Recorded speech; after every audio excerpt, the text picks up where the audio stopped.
Hello students, welcome to SSD Educational Classes and I am your instructor Kashish Mehra and today we are going to study about definition of economics by Mahalanobis. तो आइए students देखते हैं introduction.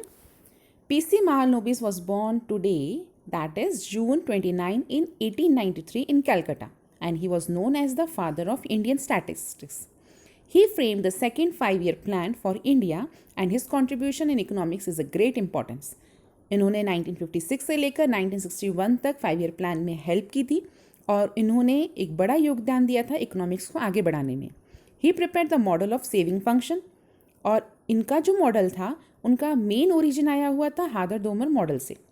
तो इसका मतलब है उन्होंने saving function पे ज़्यादा फोकस करते हुए इकोनॉमिक्स के बारे में समझाया. According to him, one part of saving function depend on the national income and the second part of the saving function is dependent. तो अब यहाँ पर हमें ये देखना है कि ये सेविंग फंक्शन क्या होता है और किस तरीके से महालनोबिस ने उसे बताया है. In this model he stated independent part of the national income and saving is the following manner. यहाँ पर उन्होंने एक फॉर्मूला भी बताया था. Saving is equals to SY plus N, जहाँ पे S का मतलब है सेविंग, Y का मतलब है नेशनल इनकम और N का मतलब है इंडिपेंडेंट पार्ट ऑफ सेविंग. तो यहाँ पे दो प्रकार की सेविंग बताई. इंडिपेंडेंट पार्ट ऑफ सेविंग अलग है और सेविंग के बारे में अलग बताएं. ही stated the aggregate function of national income, investment, consumption and saving. He presented his idea in the growth model from the point of view of microeconomics. He divided the investment into two sectors. उनका मानना था कि जो function है national income जो है वो totally दो पार्ट में डिवाइडेड हो जाती. अब यहाँ पर एक इन्वेस्टमेंट के बारे में बताया है, एक कंजप्शन के बारे में बताया और एक सेविंग के बारे में बताया. तो उन्होंने टोटल अपना जो कंसेप्ट है दो पार्ट में डिवाइड किया. एक का नाम है प्रोडक्शन सेक्टर एंड दूसरे का नाम है consumption sector. It is also known as, ये मॉडल को हम टू सेक्टर मॉडल भी कहते हैं.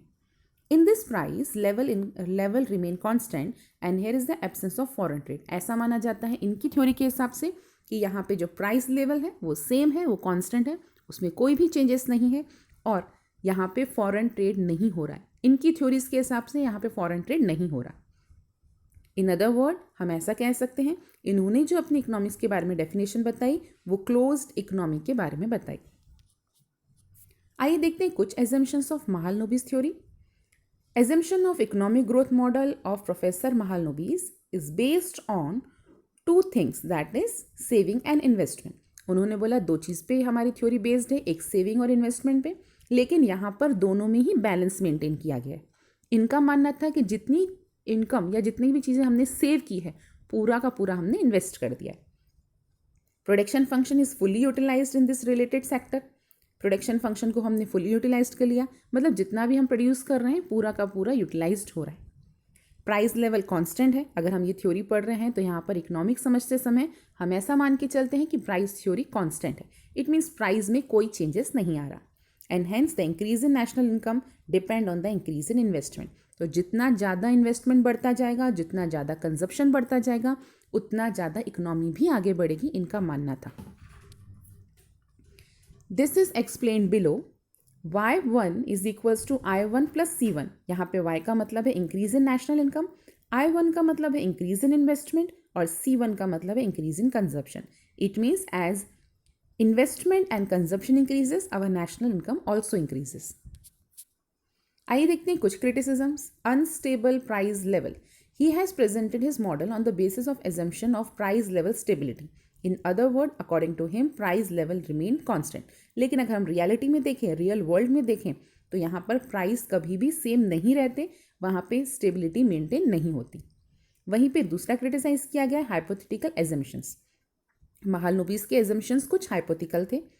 According to him a balance is establish between saving and investment. उनका मानना था कि जितना हम सेव कर रहे हैं उतना इन्वेस्टमेंट भी कर रहे हैं, पर ऐसा पॉसिबल हर बार नहीं हो पाता. कई बार हम जितना सेव करते हैं पूरा का पूरा इन्वेस्टमेंट नहीं करते, हम अपने फ्यूचर कंजप्शन के लिए भी रख देते हैं.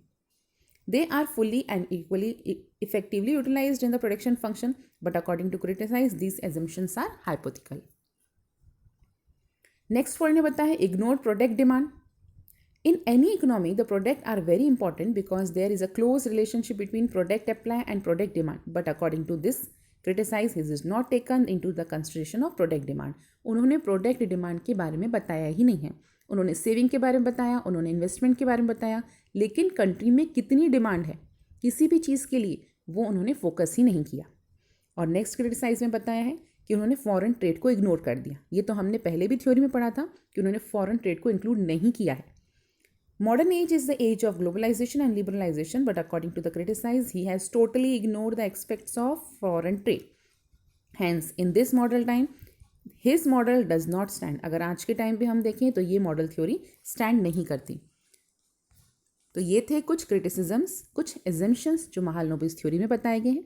होप है स्टूडेंट्स आपको हमारा वीडियो समझ में आया होगा, और अगर कोई भी डाउट है तो आप हमें कमेंट बॉक्स में कमेंट कर सकते हैं। Thank you.